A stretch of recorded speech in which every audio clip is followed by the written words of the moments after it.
All right, what's up, man? So this is a 97 Gloria Y33. Having problems when I'm drifting and you put too much load on the rack. The rack is moving back and forth. You can kind of see there. Can't really see in there. But you can see the bushings are clapped. Well, you can't really find Y33 upgraded bushings for the rack. So here is a part number from Energy Suspension for a S14 or 13, because they use the same bushings. It just depends on this side, because the rack is a little bit skinnier on the S13, I believe. Might be the other way around. But anyways, you use the tighter one on this side, and then this side is the same. So I'm gonna go ahead and get these put on, and I'll let you guys know how it goes. All right, so you have two bolts, one here, one here, one here, one in here, okay? They should be like 22. That's what I use, it will fix. And then you pop your caps off here, and then you're exposed to your bushings, okay? Obviously, you can see that they're clapped. These, they can only go on one way, but if you want to keep them separated so you know which one goes where, that's fine.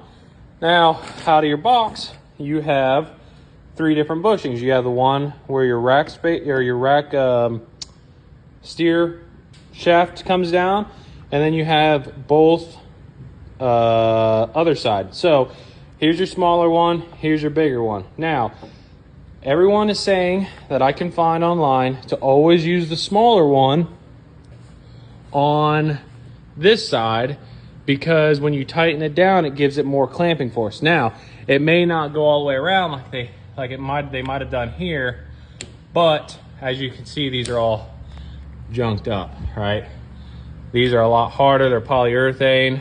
They're a lot harder. But anyway, so they're saying to put this on this side. That way you can get a tighter clamping force. That way your rack doesn't move. And then this one doesn't really matter. So let me go ahead and put these in, and I'll show you guys. All right, so before I put them in, I want you guys to see how clapped this one is. This one is really clapped out. And then you got this one, and then obviously, so this one you could close a little bit more. It looks like they used the smaller one already, so someone knew what they were doing. But yeah, I mean, you can tell these things are clapped out. There's nothing left. It's already forming to it, so that means that it's already wore down so much. So yeah.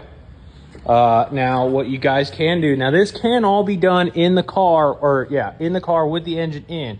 It's just easier with it out. I'm doing a freshen up. So I'm gonna go ahead and clean these up, a little bit of Scotch-Brite and brake clean. That way it's a nice, good, clean surface. That way there's no oil residue or anything, because these engines obviously leak. That's the VQ30 DET. And it was leaking like a sieve. I mean, this thing was disgusting.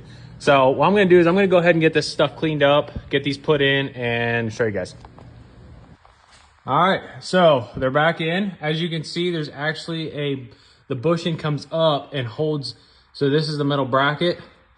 The bushing actually comes up and helps hold it in place. Now this side doesn't, but so how you put the gap up top, I don't know where exactly it would go. I mean, obviously if you had some science, you could figure that out.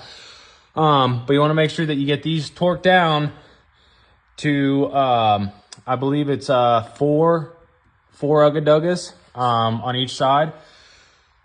Now, GK Tech makes a solid bushing conversion. So it's basically a solid mount bracket that is probably, I think, $120 or so.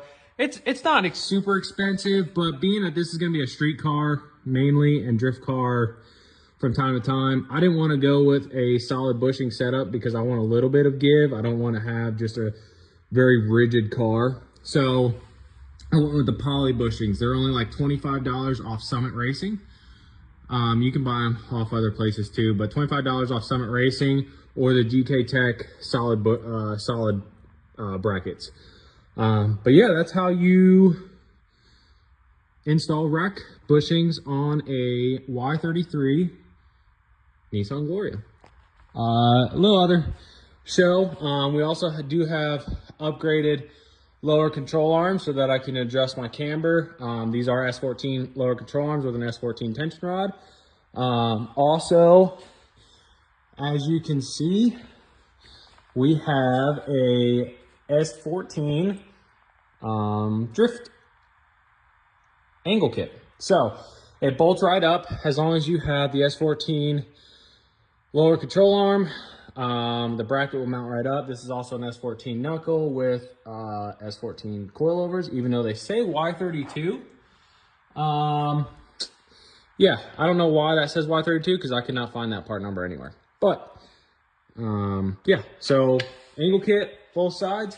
Also, ignore this. I got this car from a Stance Kid.